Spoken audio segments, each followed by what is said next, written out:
ICC টি-20 র্যাঙ্কিংয়ে allrounder তালিকায় শীর্ষস্থান হারালেন বাংলাদেশ দলের সাবেক অধিনায়ক সাকিব আল হাসান।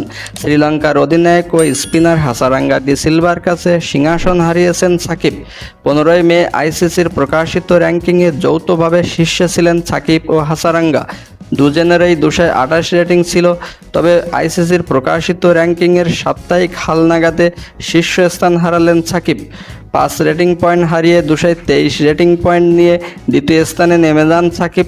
228 রেটিং পয়েন্ট নিয়ে শীর্ষে আছেন হাসারাঙ্গা। যুক্তরাষ্ট্রের বিপক্ষে সদ্য শেষ হওয়া 3 ম্যাচের টি-20 সিরিজে ব্যাট বল হাতে ভালো পারফরম্যান্স করতে পারেননি সাকিব।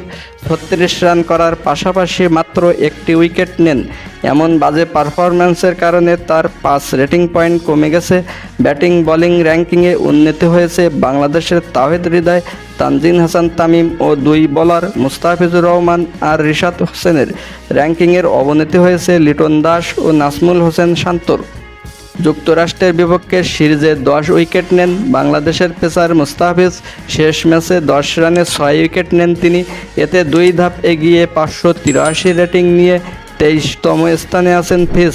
বাংলাদেশি বোলারদের মধ্যে সেরা অবস্থানে আছেন এই কাটার মাস্টার।